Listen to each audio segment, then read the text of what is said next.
And Pete Hegseth has been tapped for defense secretary, and he has a lot of ideas when it comes to the military. The dumbest phrase on planet Earth in the military is our diversity is our strength. Well, first of all, you got to fire, you got to fire the chairman of Joint Chiefs, and you got to fire this. I mean, obviously, you're going to bring in a new Secretary of Defense, but any general that was involved, general, admiral, whatever, that was involved in any of the DEI woke shit has got to go. And as far as recruiting, to hire the guy that, did Top Gun Maverick and create some real ads that motivate people to want to serve. We should not have women in combat roles.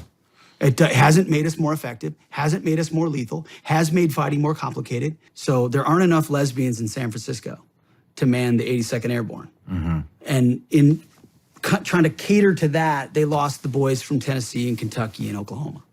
The traditional dudes who did it because they loved their country, or they wanted the adventure, or they, wanted to try tough things, or they need an up and out of their community, whatever it is. But we let in TikTok where they can trans our kids and they don't trans their kids. A lot to discuss with our next guests, CNN senior political commentators Van Jones and David Urban. Van, to you first. We just heard from the man who's been nominated to run the Pentagon. What do you make of that? What you just heard?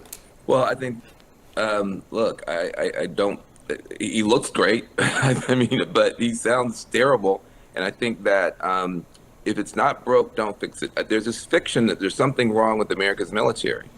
What problem are you trying to solve? We have the most lethal, the most respected, the most feared military in the history of the world. There's not even number two. And so the idea that our military, there's something wrong with it, our generals are terrible, this is a fiction. And so when you start trying to solve non-existent problems with the best fighting force in the world, you actually create problems. And I don't think there's any evidence or any data that shows that having women involved in our military has made our military worse. Where is the evidence of this? This is all fiction, it's all ideology, and it's all quite frightening. And I don't think anybody can defend this choice. This is not somebody who, he's a Fox News host who used to be in the military. If that's the standard we're going to be going with, I think it's very alarming.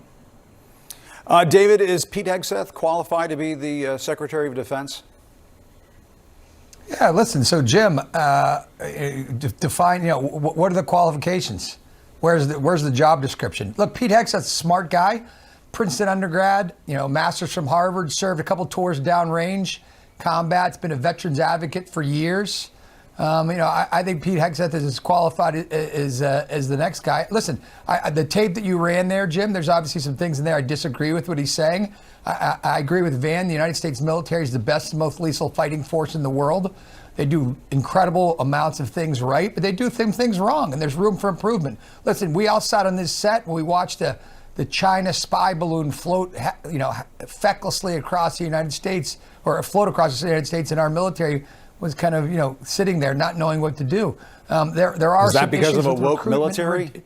That there was a balloon flying over the country? No, Jim. But I'm just saying, when Van says we can, it's going great and best, there's things we can do better. We can improve, right? We can't meet our recruiting goals. We can't meet our retention goals. Something's going on in the military, right? There needs to be reform on acquisition. We can do things much, much better. And there is an impression in America, across a large swath of America, that the military is too woke, that they're worried about, Green New Deal rather than fighting wars. The main purpose of the U.S. military is to David, what does that? I'm sorry. What does that mean? Jim, what does a Green New Deal have to do with the military? No, hold on. Jim, you've here's been what it talking does. for 2 Here's minutes. what it does. Yeah, here's what it does, Jim. Here's what it does. When the National Security Advisor, Mike Waltz, is on. World. Right. Yeah, but we shouldn't be worried about, we're talking about green tanks, getting green tanks and things. We should be focused on lethality. What makes the military the most lethal? That's what we should be focused on. Yeah. Go ahead, man. Let me tell you what's happened is in trying to make sure that our military is more lethal, more efficient, they've wanted to integrate some clean and green and solar and other technologies just to make us more flexible, just to deal with supply lines. If you don't have to worry about oil and you can bring in a different type of technology, integrating technology into our military is a smart thing. But what's happened is that the right-wing media has taken that and makes it seem like our generals are sitting around like, talking about environmental science. This is military science with new technology.